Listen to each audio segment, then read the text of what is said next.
amanta mahodo no de no ebeba wie ne na kyerɛ nyame adom a yɛde ɔman no nyinaa de no awie ɔmampanyin bɛkɔ na ɔne ɔma kɔhyɛ safa no na wakasa kyerɛ ɔman ɛfa ne hyehyɛ a ɛwɔ kuayɛ ɛho deɛ afi ɔyɛyɛ na afi nso afi a edi anim hyehyɛ a ɔwɔ ɛma yɛn nso megiri sɛ wɔde bɛto edwa nti yɛtie no ne ahwɛ ne abɛkɔ so ɛwɔ hɔ na sisi ade yabe yɛne amanyofoɔ no ɛna ɛbɛhyɛ ase ɛna yɛ mmerɛ ne yɛ bi mpa ho koraa no nkro no bɛbɔ no na yɛ ma mo baaba ne di nkra ɛwɔ program wei so ma mo nka mo biem sɛ nyame yɛ adom ɛkyena yɛbɛdi nkɔmmɔ kakra bi anɔpa no nyame yɛ adom ɛkyena program bi bɛhyɛ ase wɔ ha medi kan abɔ mo ayi mo asetire yɛfrɛ no ɔdɔm nkɔmmɔ ɛfa yɛayɔnkofa meka no mmaa ne mmarima ayɔnkofa emu awaresɛm afei na wohwehwɛ obi a wopɛ sɛ ɔne ne tu ɛbɔ bra ɛwɔ asetena mu wɔ awareɛ kwan so wo ne obi ahyɛ ase anam ontuo yɛ kɔsip manam ontuo no wɔne gye ho wɔne nye ho ɛdeɛ mmoa na wopɛ sɛ wobɛtumi asi gyinaeɛ wobɛtumi ateke fm decision saa nneɛma no nyinaa yɛbɛdi ho nkɔmmɔ nti ɔdɔm nkɔmmɔ bɛba so kyena nopa ɛkyena nwummerɛ ne bɛhyɛ aseɛ no nkron pa mu kɔsi nwummerɛ no ndum pa mu ɛwɔ Garden City TV so ɛyɛ Agnes Boachewa Touch Me ɛna ɛyɛ kyame ɛwɔ saa dwumadie no ho nyammerɛ na ɛbɔ 9:30 a hwɛ no na wow bɛfa no la ɛkyena nyame adom so a ɔbɛba ha na wabɛkyerɛ wabibie dwumadie no ani so ama kwasi ara nso dwuma bi ɛhyɛ aseɛ ɛno nso yɛ nwummerɛ na wɔtwe mpa mu yɛfrɛ no Fruza Talk Show ɛno nso ɛbɛba so nti yɛde programs no bebree ɛbrɛ mu yɛbɛɛ bia nso you are our focus you are in mind yɛbɛɛ no yɛbɛhwɛ sɛ wo ɛbɛboa wo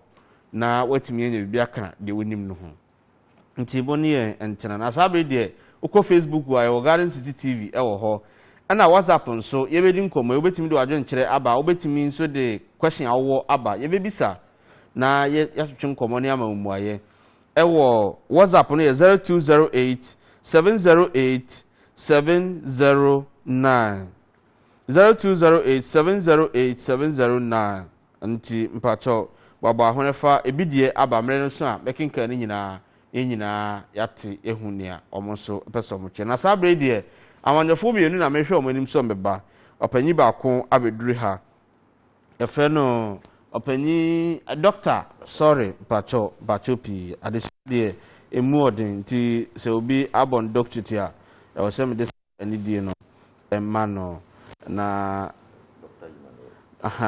mene Dr. Emmanuel Duamankwa ɔbɔ ne ho ma ne Amankwe ɔyɛ senior lecturer Department of Food Science and Technology ɔkasama NPP nso yɛhwɛ no mu sɛ NDC so kasama afɔ nso ɛbɛba na yɛde ahyɛ so ɛna yɛbɛka nsɛm mmienu na ne nyinaa da yɛnim baako deɛ me ne wadi ka ahwehwɛ ho nkɔmmɔ na mmom yɛnhyɛ ase mfiri hɔ yɛhyɛ ase afiri adeɛ bi a ɛha yɛ wɔ Asante Mantam paa Asante Mantam nem sɛ ɛkɔ so ɛno ne adundum obi bɛseɛ adundum ɛkɔ so ama nnura otumfo sɛ tu abebio akasa ne tiri ho panyin sɛ wankasa ne tiri ho a yɛyi bɔne wakasa ne tiri ho sɛ ɛma ne nneɛma ɛsɛsɛ na afei kura ama huhuru kura de no the more ɔka esi Minister for Energy anim owura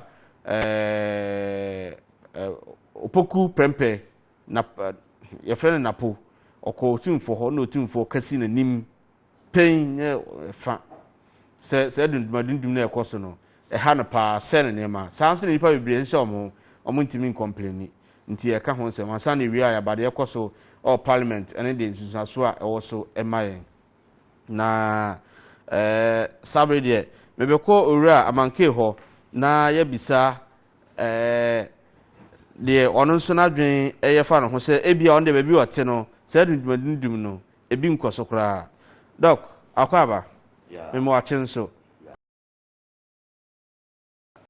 yo dundum baabi a ɔte deɛ sɛ mode mote first class area nti ya na mo de ana wobɛ bi nti mo de bi nhyɛ da nka mo saa Oh, Mamicha Ashafo.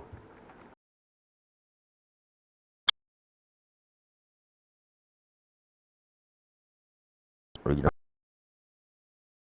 Honorable Elizabeth Ajiman. Namacha Regional Chairman and so Chairman Untimi. The Mayor of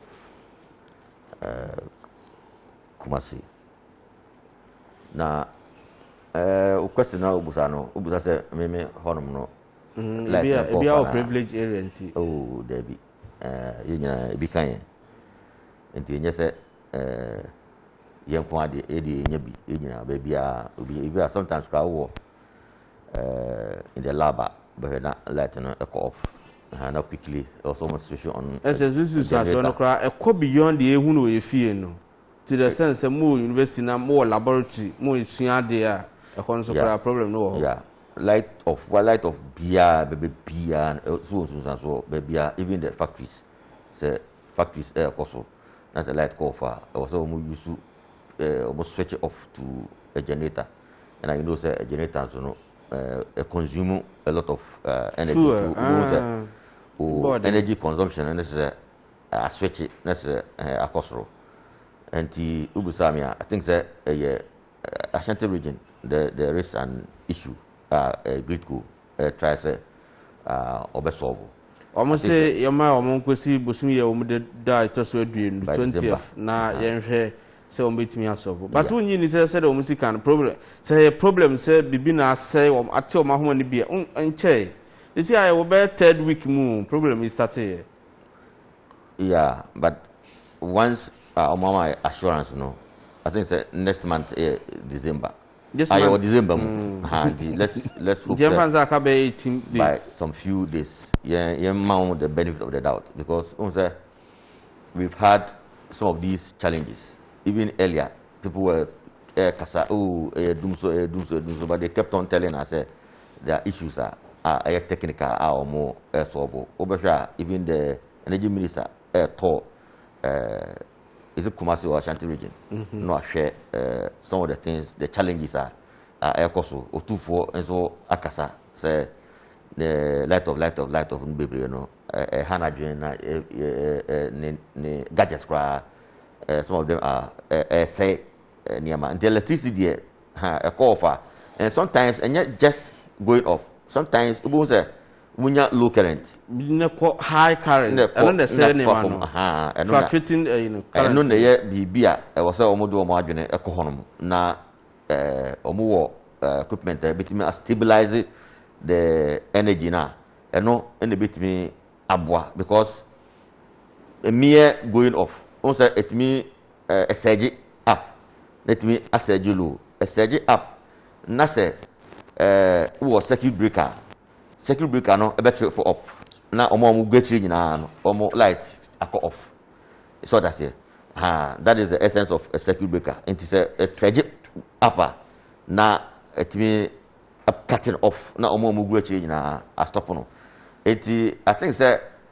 The air cost no enye ade a amanfo epe because the two for angasa etimi atu nanum tu aka na say an issue and enye otu for enko a obi a enka first no crowd na nko more those privileged and high positions and crowd na yeta ate say omo crowd omo ho no yenta enum light ni sa na man but we the wakasem de na say yes affecting pa because enye they are not discriminating say say some will discriminate and it's a conscious effort no more yes but say fa obi a na hu say enye boapaye o just say because and come betime yi because some circuits are on betime yi e bi afrim but it's a challenge and the one say yen sre na yen omo enkasa na omutimi solve some of the challenges na intimi ma electricity no enyina so na intimi fa enye ejuma just imagine so wo lab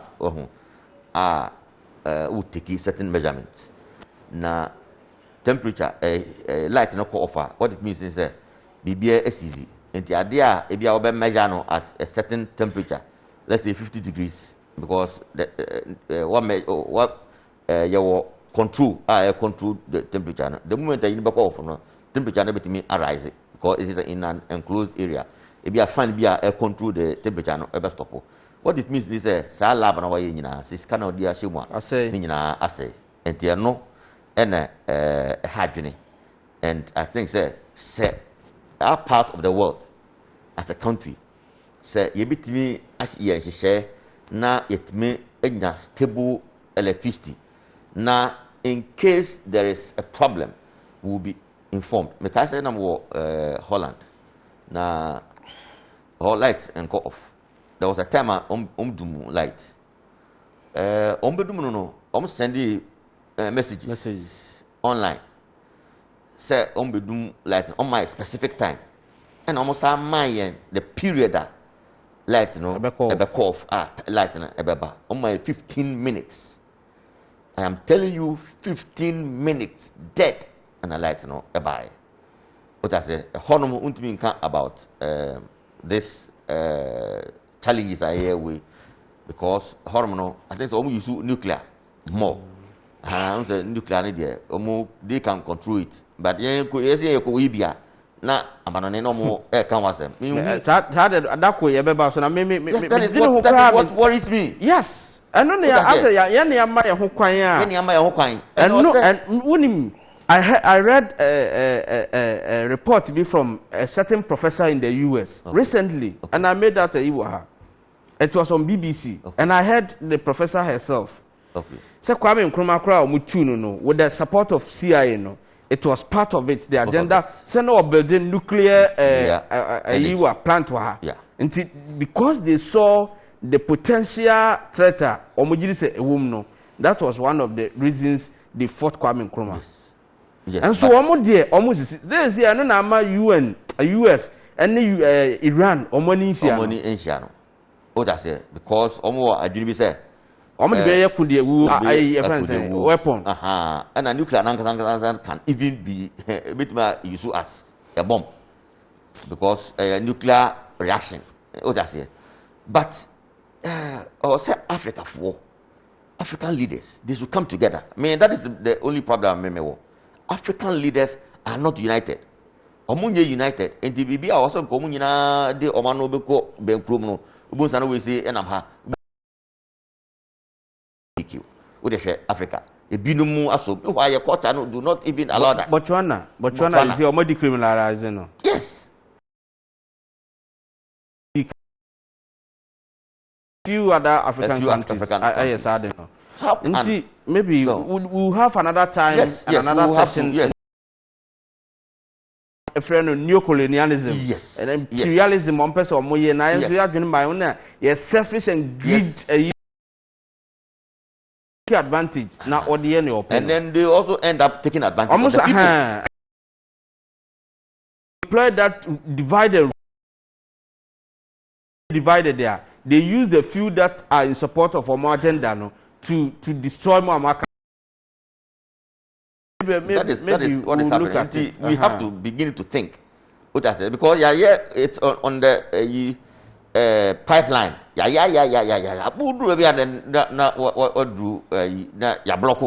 Because you can go further. So that's it. So see EU and NRA. I think NRA na is a meeting. I'm say China too much influence on the world economy, so they want to stop them in their track. Together as a union, no, they have devoted an amount of I think $300 billion or say euros to also fight your friends saying. We'll get there. Maybe we'll have another session. Okay. Foreign stories in a year. Say emfa. Now those are the crofwa or more they are against us. See, I'm my when I monitor the omo year in some more can and on the fight here wahano. And LGBT in Sembano. Moving some Mobeke can I say a Bishop of Anglican England. And some more Bekai and a Ghana Anglican bishops no sorry tia and African Bepacho. Sahano Keki can some be they may do sometimes be when you want to react to some of these things, become too passionate and emotional. If you are not careful and you don't hold your own breath, you go wayward. We'll get there at a point we talk about some of these things. But then I may have to say, so I be kind of home mama NDC. Or 2020 parliamentary candidate NDC. Asukwa constituency. Honestly, Akwaba. Yeja. Oba near can power outages across our Ashanti in the last 3 weeks or so. Almost say we been aquatia whom be Greek of whom be more problem number. And rather, say in Suada upon Cheniam Waji war, which you say to Akasem, or say I didn't have a hard pa money near my press say, oh, ma, what if you cry, so what you know cry, but I'm a phone, na ama ne hontono wonso awo kra de se oja baby out in there bi nsi o nti ya na onsusan so no nche de husa menya kwenye de ma mencha me 2024 na mencha me chairman ni secretary adwumade omuma NDC wa Square Adum kwa Adum menya kwenye ni ma chair de all the regional executives omuguso omuma region Ife Adum kwa Adum ma chair the former president of Ghana, the next president in 2025, God willing. Gidi say, or Niyama Power said very soon, the party structures will be running somewhere next year. They will be elected from the branch to the world level to the constituency level. And I did be a dark when you NDC fair Dumu Kwadumu. Now, yesterday, Gidi said they on 1 year in about 2024. It's John Dramani Mahama. And so this week, so was said in the birthday. Yemre Dumsor wasem. I think as a region, you're experiencing for the past 3 weeks. Namjidi said Dumsor Aba. The only said the authorities the Greco, ECG, and the energy minister, and the energy fraternity. Among Kama Ghana for who said Dumsor Aba, Asante region. Among my proper times table. Namjidi said we the taxpayers of Ashanti region, citizens of Ashanti region, we deserve the best. They need to give us our respect. So that agency ought to near doom light. Muni losses are ever. They move financial losses, business losses. And move a crime minimum so be and no chi me constituency. A tunsu ho baby. You doom light no koso candle. Yamen kwanka say no. Obi so saa ne yɛsɛ ne gas leaky nti o permanent as so candle nyame nko a nti ebae no I think a due time they need to give a total respect to the good people of Ghana. Yema a time table ni yema a schedule makoti is almost a schedule and they don't know the amount of power ibinya na po be far we energy ministry no o ka say generational capacity any problem you understand. Because an NDC now we pick hours now in almost 2,200. So the money Mahama it repairs some day or the car power bar on board or the Ameri power bar on board or all the power plants bar but me at our peak power. Oka Ameri you know 242 energy minister and say omo na akasa omo de Ameri plant ni bi beba omo nya ntem na mo famra na muama so stabilize. Me assure us and no why be anka problem here no. We no have yes that would be an alternative. Until when main core off no they would have resorted to and no. One say the American John Ramani Mahama it repairs some die. They do energy sama na ma baby am bi am page me mu na ma chia because oye jumade magana. When I say he is going to face it. And now Dr. Mahmoud Bawumia January 2016 ojitum say Mahama solving Dumsor any can say man credit na na ejuma. Mahama solving ni ya. Say our issues say there were generational losses, your technical losses, and your financial losses. And him say, we share company running we are ECG. Any omo generative power na. Your ekobia ye mo madwuma from Public Interest Accountability Committee. And no currently one Professor Kwame Adom Frimpong and the boss is the director say it was being chaired by Dr. Stephen Mante. He was the former Mante. On a town home first. Then he said Omo is basically about oil no. And it's oil I'm talking about financial losses. From that energy sector no. Because you see events Muhammad Mahama who send here gas to Puma. It's not the Atwabo gas buy. Just to make sure see a stable Professor Mills initiative. Obasaid under Dondramani Mahama and they started full yeah. And Abua but at least give credit to Sunday it's within the same party. It is a obo man. Just at time no yene. But vice. It is a if all things me call and I say when say you boni dey on himself because he was part of it. Oh me ti wase pa because anya hwe kura no sa papa ya omo so obeji Ghana sikadi ya nkwa your friends empo. Record bi. There be Ghana 2018 ho asem ba ya yesi enko auction dan. Oh onu ni sika obeye say senye owura mahama time ne bae but yesubo no ba bia na ye de nti the one no so bo owura mahama de a necessary sa adodode bi wo ho na onu so eka ho bi na de mana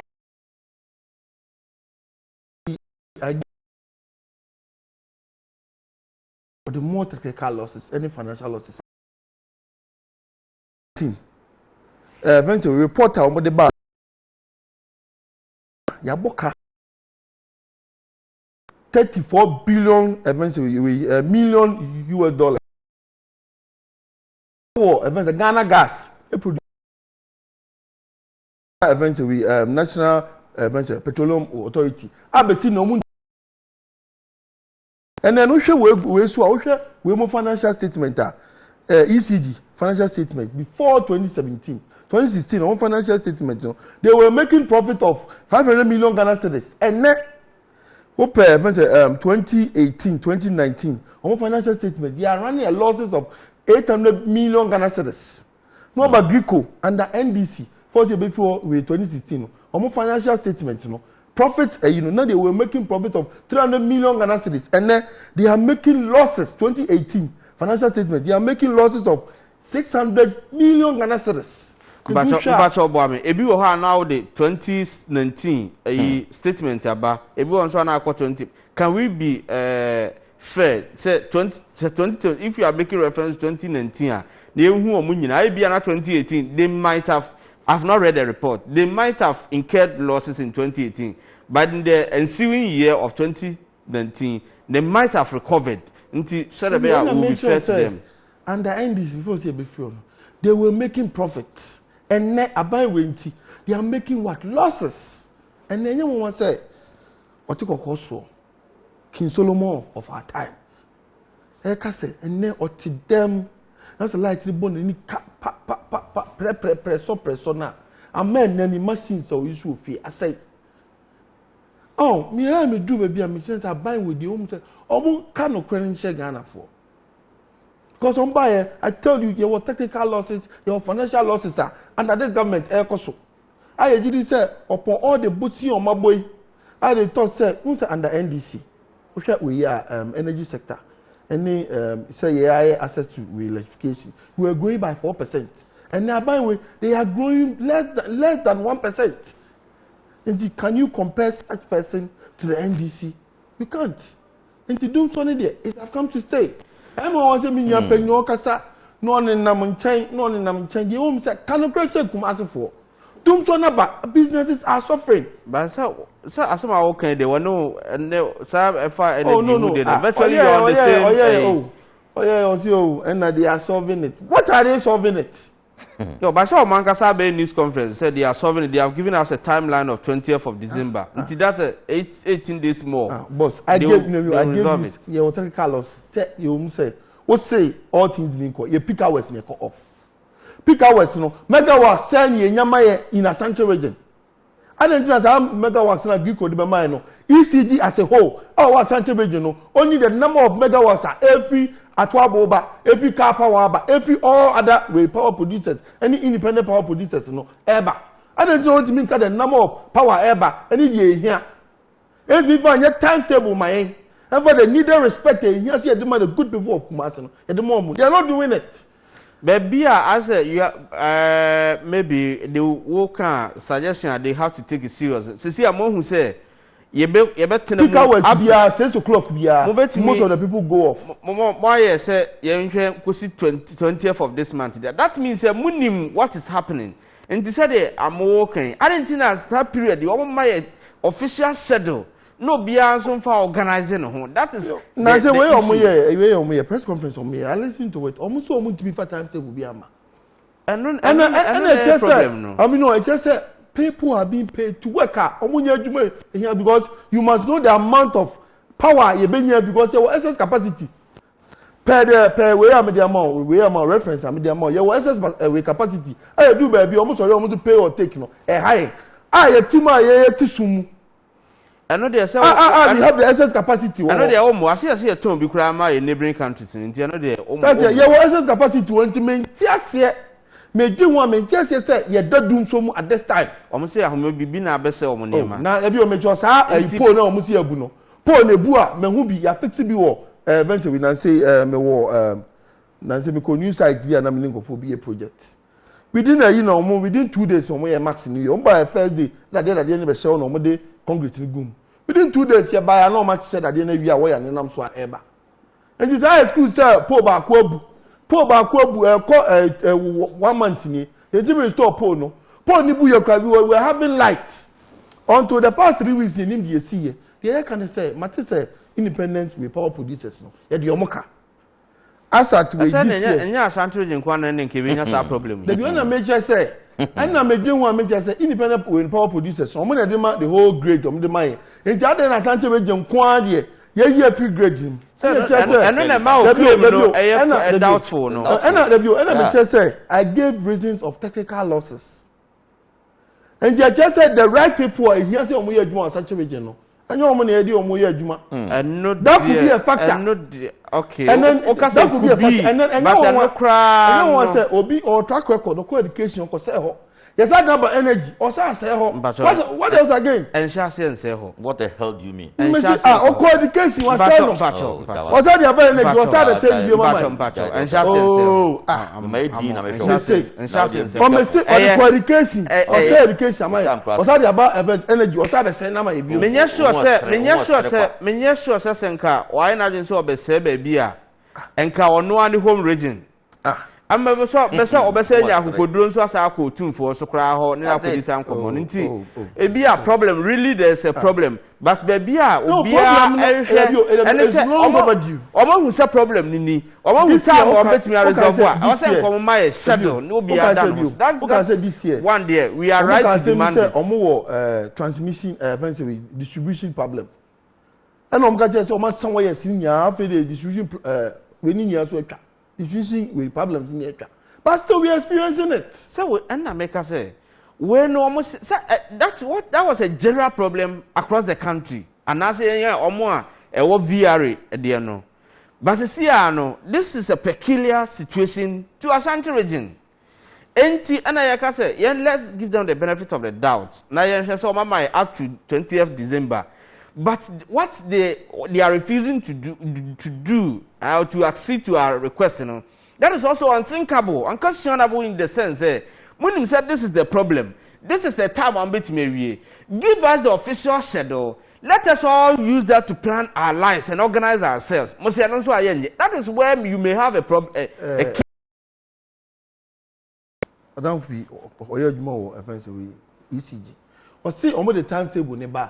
A source say Obi Abehu said Dumsor have come. Oh. Come on here. Come on, or say US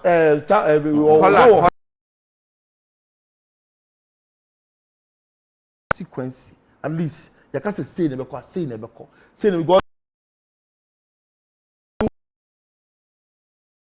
it just the same mentality no yen be wo krom ha I mean no yen have done in some way adwuma mo ye trade wo so wo bakuma se apart from farming obi atonton ade ne atonton obi ayusu we na electricity na ye baba yusu telani yusu the also that dey yusu obi everybody use it it just na yen for timetable ma oh na asem nso nze na ebo 6 a ye bedum me enti minyanko fie o me pon metra ba bi kakra because me ko fie na dum so wo and I say me wo bibi ye oh dum so beba nti ma me we schedule no so that we can plan for our lives. Another, you have an absolute cogent point. You and then me say ECG for Mr. Bedu Utia and Nebia who for timetable nemra. We are ready for the timetable. Yeah, I get to do so number.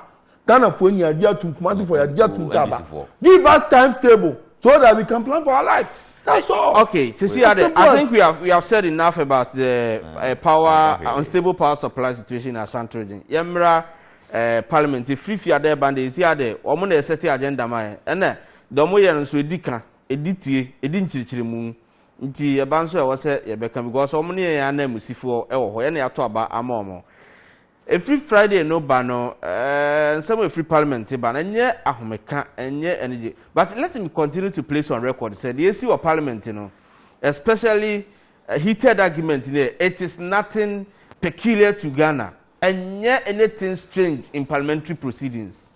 There are certain countries, whether it is Uganda, whether it is in Zimbabwe, whether it even in your friends European countries, there are some of them.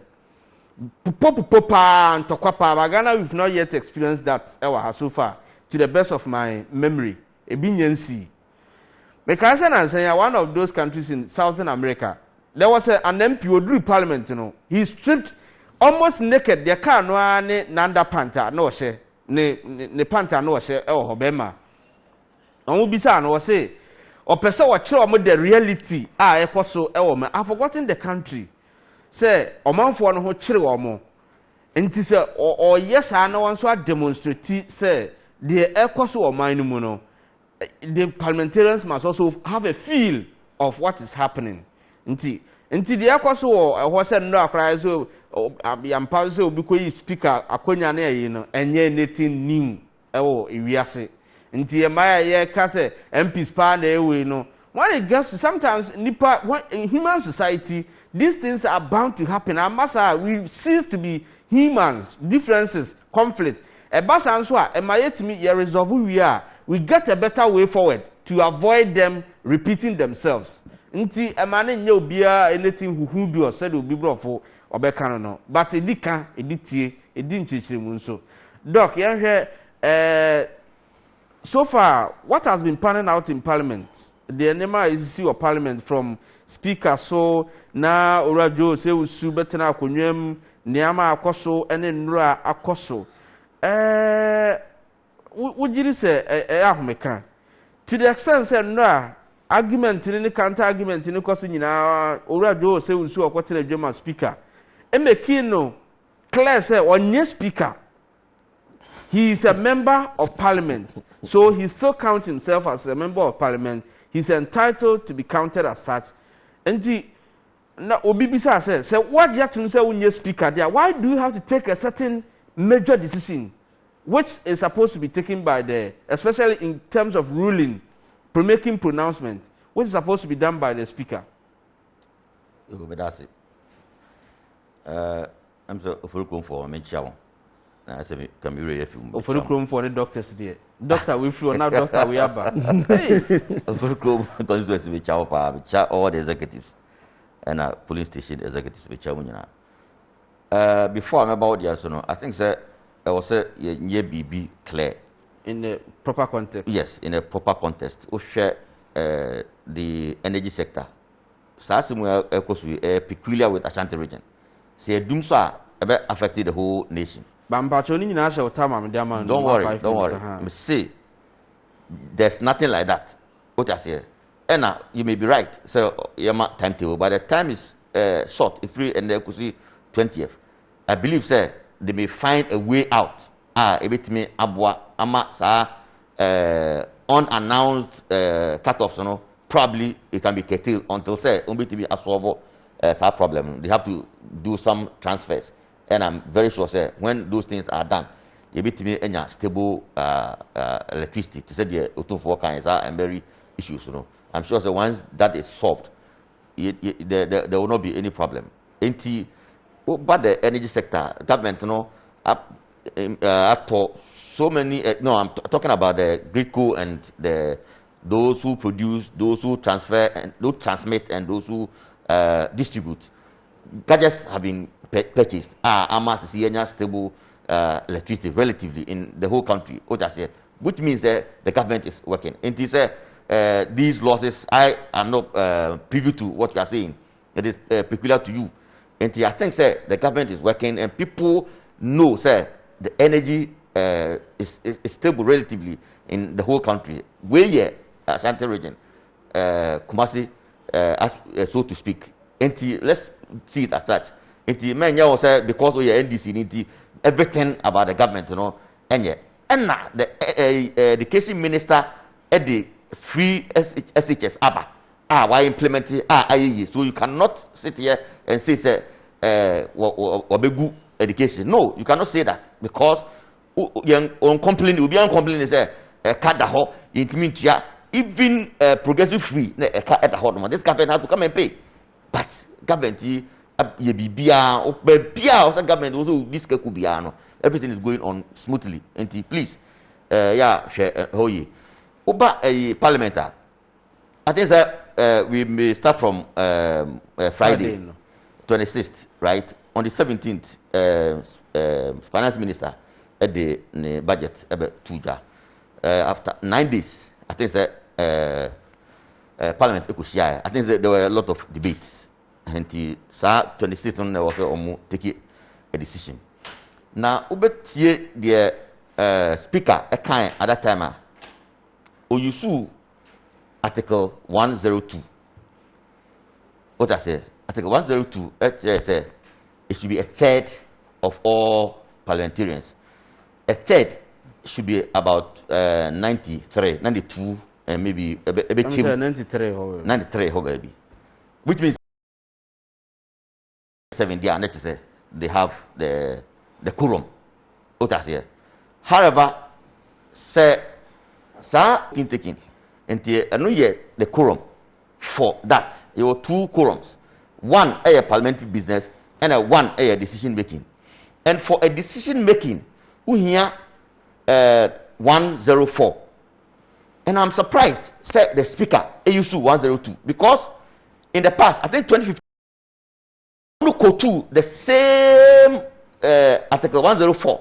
Emma Joe Ajaho overturning a decision that had been taken because they couldn't get on a speaker here equal to 275 138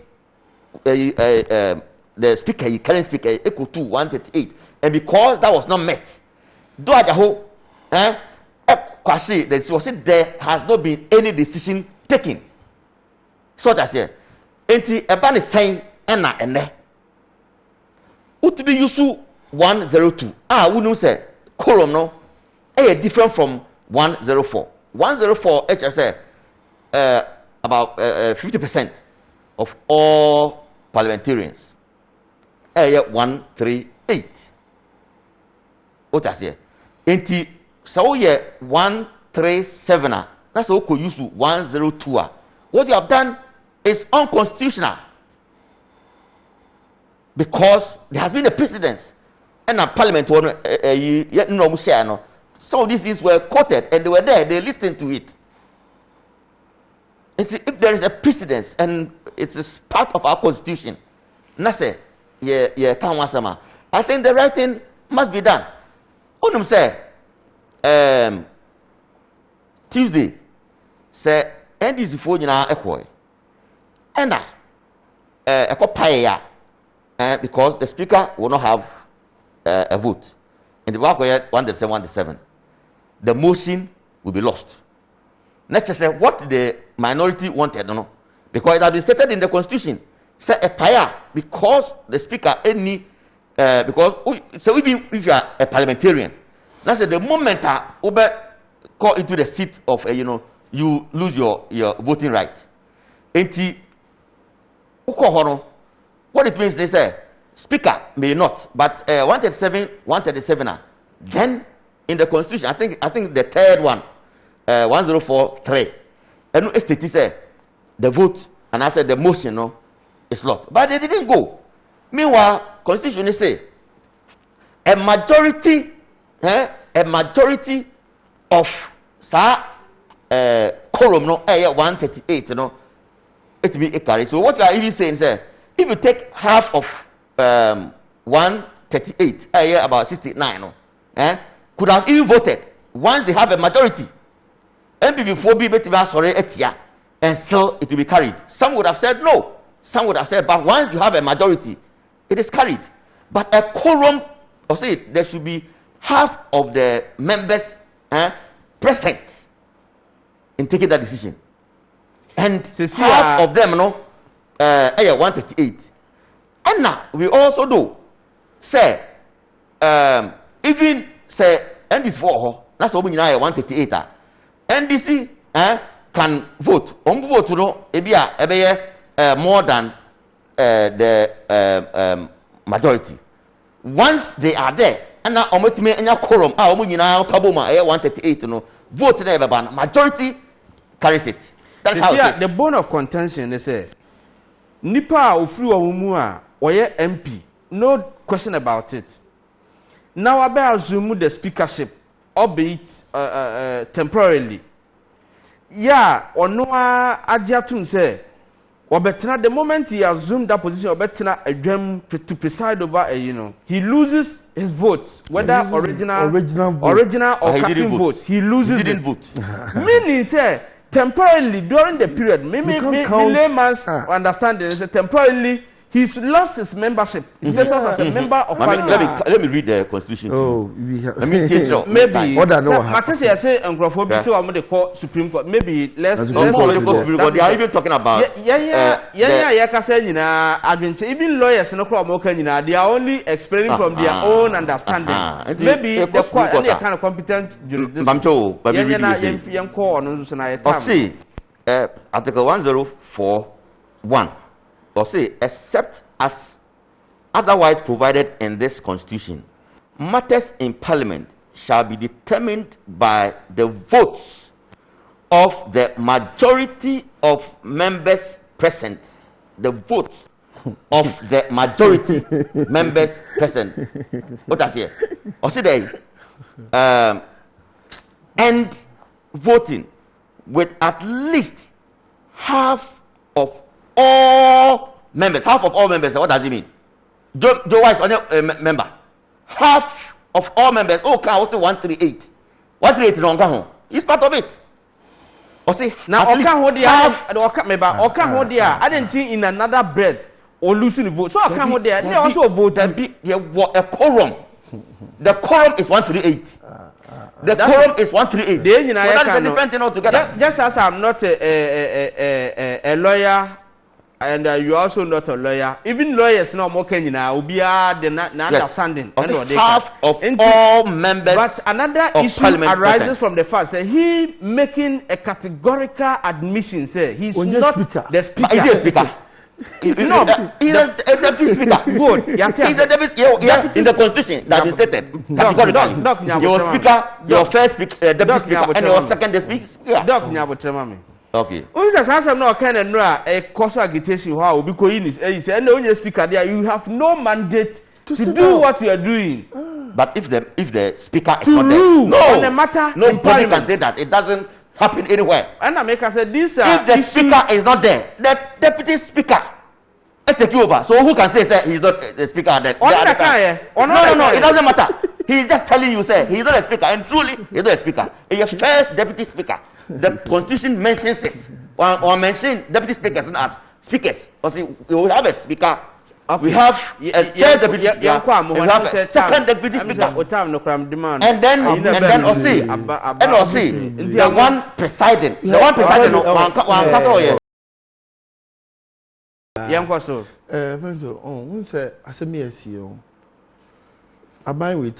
You call when election in 2020. Tama yeso na nado in no o ka se ba bi aduni hia se kan ye tribum na ono we ready so be kan ye tribum na ye ni ayaboa ade omu ye die e chinchinchine etin by force ade wo de budget aba NDC are ready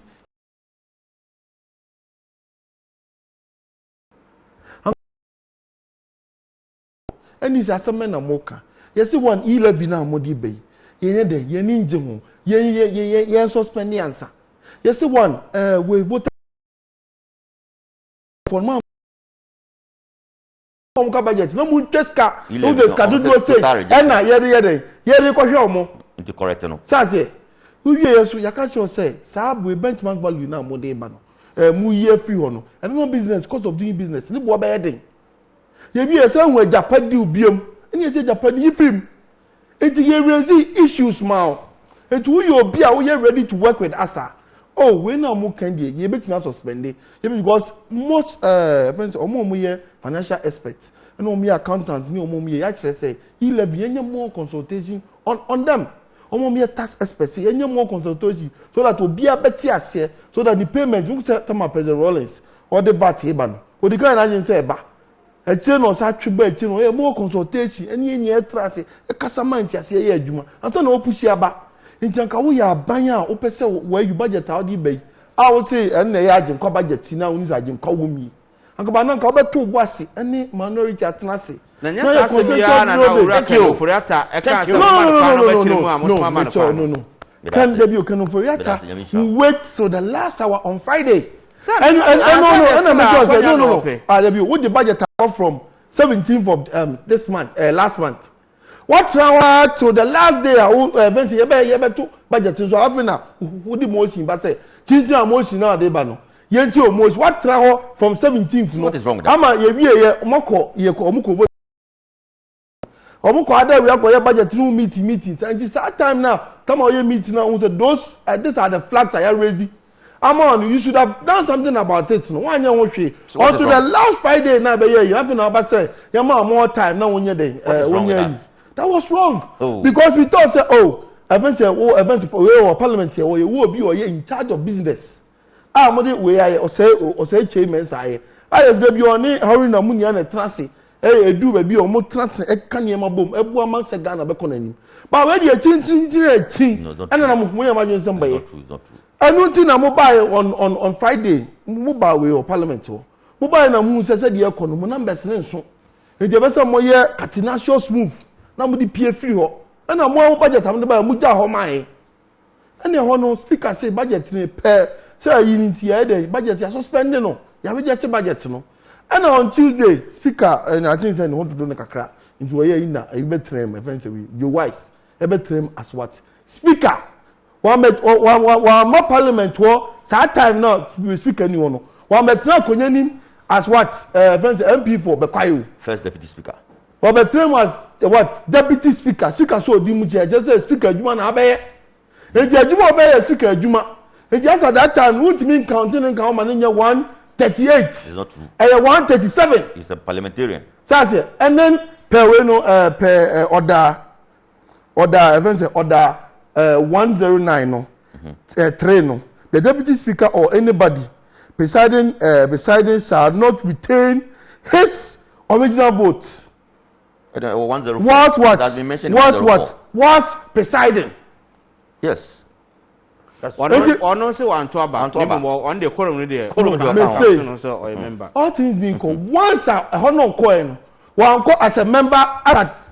how we sitting no once a one man on doom say obetena no one go as a what a member of what parliament about as a speaker and automatically say the role as we know a member of parliament for Bekwayo no is what any obium as at that time obetena no it all things be equal no enye one won say tamani e constitution jeje mo constitution no e be boy so won ti ase e be go try pay ase e be go try lose ase e be go to dame. And sometimes they do constitutional issues. Now unya ebi before so mu cheche man won because time you sem na mo te da me ase. Ebi ti lude ase. Ebi ti ya go court bi ana court ye kwa say dem ya na me. 90 ni 70 and one na mo kwa ye ho. Eti ya ha ye ho kra say ye ko. You almost say the right thing and look at minority side you see ye the ba abe there because ye is unconstitutional.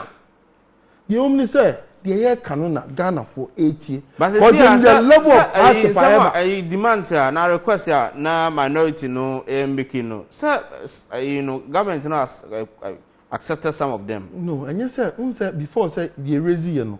You are be a friend no I forgot the word. See the chance here. You see before say budget we are two no. Issues near raise no. It's been what? You document on it. Say you are two per this sequentials. And you are two. As at now, so with improvement, those a year issues are raising, those documents have not been done. And no, majority sign, now minority for leaders, will be asking sign, and sign your to. Those documents has not been done. And then how you see and country almost say Se sana mo ne betra, you ready see no betra. They say before you better any CC no, you be head count. Head count ni ebe boa pa. Because who say budget here be. You imagine cost ntumo. Estimated cost ni you imagine ntumo. Allocation of money no. Ekwan ebe ma ban kwan so onko contingent fund ngo year by 17th of this month parliament recess. And all things being equal. So oman to omo boys ni antenase. Ama de ye ka no man tia. Ye be twa na omo recess. Na dwani a. Debio. If God willing say debio ya mom pae papa. Debio ya mom pae papa. Ya me bo next year. Ahwa na abaye nyeska amfa rani. Amfa na rani. No mecho abaye nyeska amfa rani recurrent expenditure. And me ko nyeska ko anse amfa ntia. No, you're talking about this. No, there's an interim arrangement. No, we have issues with the budget. You are raising issues of it. Who you be a bagimba? What being done? Who said you walk kana? You could have listened to what we He came in. Sabi. The speaker shouldn't have put it to vote. The speaker shouldn't have put it to vote. He shouldn't have put it to vote. He put it to vote.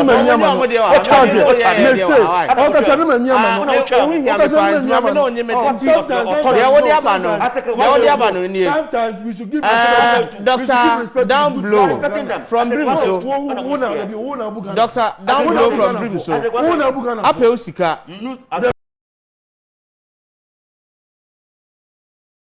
Totally unacceptable as a speaker. Self-interest has overridden his understanding of the that the 2022 budget has been reduced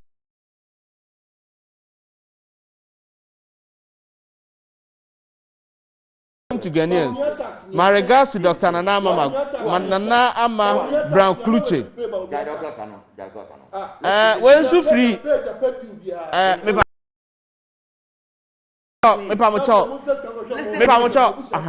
in Shiraba and Neka, Shama constituency, I think the Rambo style, the minority caucus are showcasing tells us clear that they want the good people of Ghana to suffer, and any good policies from the government is a taboo to them, and that is not a good behavior coming from them. The budget is still alive. Full stop. Special greetings to Mr. Isaac Wuto, incoming Eastern Regional Youth Organizer. Hope. Okay, that is from Inshiraba and Elka. When so every Nidini here, okay. Also, good morning, Senior Nicholas. The MPP think they are smart. The fact is, the MPP leadership in Parliament knew the absence of Adwasafo meant the total number was 274 with 137 members representing each caucus. So had the vote been cast, was going to be a tie, which meant the motion being voted on thrown out. You walk out on your own volition, only for you to come back with a subordinating speaker to overturn a decision arrived by a substantive speaker and MPs present and voting legitimately. My regards to Senior Amokamel Kunle. It's very clear a substantive speaker we know can't vote. So as a deputy speaker, either first or second, when presiding, can't vote on any motion. You don't approbate and reprobate to suit your whims and caprices. Kwabena Pentin, PSC, and also Nedia, no. I'm on part of 30 seconds for my passing comments. 30 seconds. Just 30 seconds. Part of my time, Nason. The can say, majority, as some I can say, a simple 88 year. The only say, what the budget about from 17 to date. Well, last day I bear approve now, over the consensus made on Beba. Then I can't raise issues on it. Or we will be a community to do a better budget. Said I don't come say why don't budget.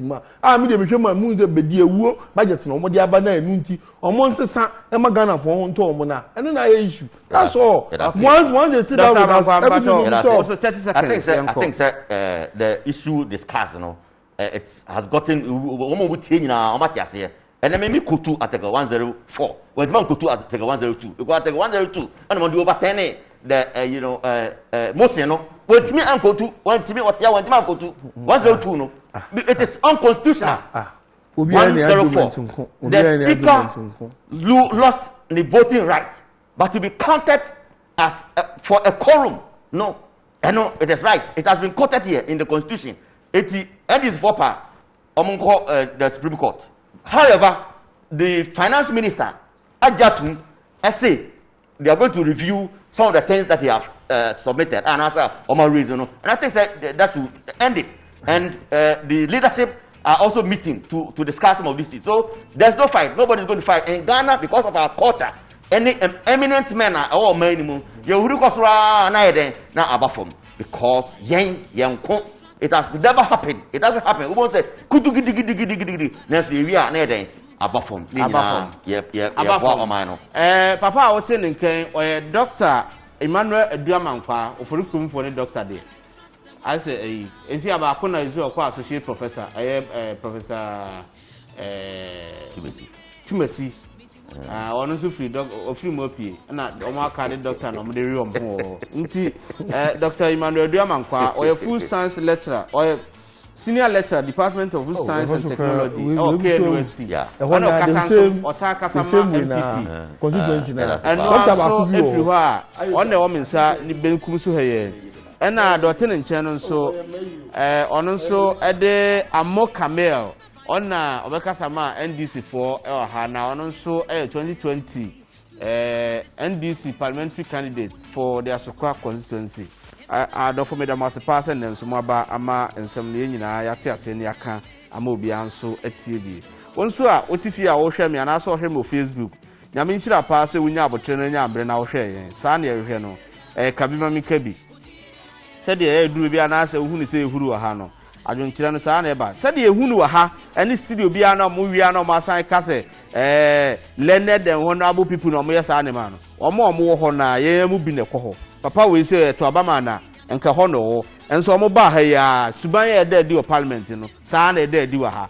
And the Amoma who saw more parliament, you know, they are superior human beings, and I saw me superhuman beings, and I say, or me a strap for Bina, but Nipa, we are the nation before. There's a limit to which everybody can accommodate. Inti, I am my yabo tremamo. Now, Monsieur to say, I am Yanum near or Fanum near Papa Moine, echo. Inti yabo tremom, near men, and it be so. Yam Famaomo. Na ya, a besaba, I mean, I said another doctor cano. I soon be abba. Problem the bunny and car, I will be on car the one the bonem, and yet. Near Cecia, we can move forward. Until the me who is a part of human life, it should be tolerated at any point in time. The only thing I say is should not degenerate into violence. That is what we don't want. Said the other peace council for bar or Mobecano. Intimidate say so when you have one so much watching. Wow, what more modern messages by no more phrases. A more Hannah more can said the can or I go move biato a Chadia. But who will be a mission? What do you say? Oh, dear, when said the parliamentarians, no. No. Me that's so much watching telephone so and I say WhatsApp or the buy. Nyame ya dum na boni bi ensia. O kira nso ye da fofra. Me no nyina be san ahia na ya twetwe enkoma afa ye ho. Me ehu ne a ekoso a ebe boa ye nyina. Me din ni Nicholas Osewusu. Nyame ya dum a ye be san ahia so bo ade amba. Onyame no ntena na o ma wasomdue. Na o fa nka o ma won kwatenchen so. Bye bye.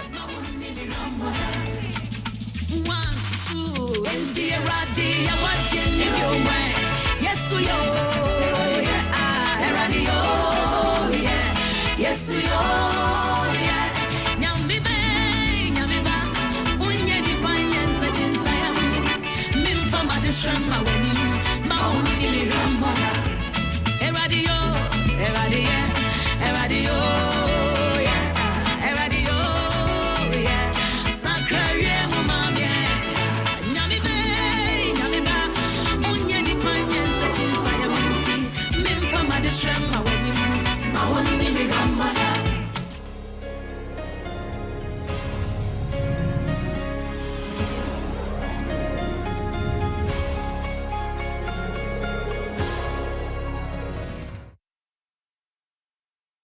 Mema ahwefo akwaba ba Dr. Amuzu Herbal Clinic.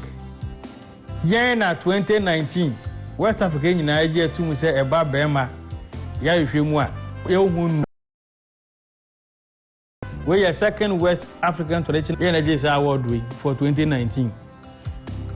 Enti ye ka kire bema bi ohwe bia sorry ye onya ne mo yare se gulu syphilis bi aye na ache nti ama na ho ofa bi so o chemi a ni fi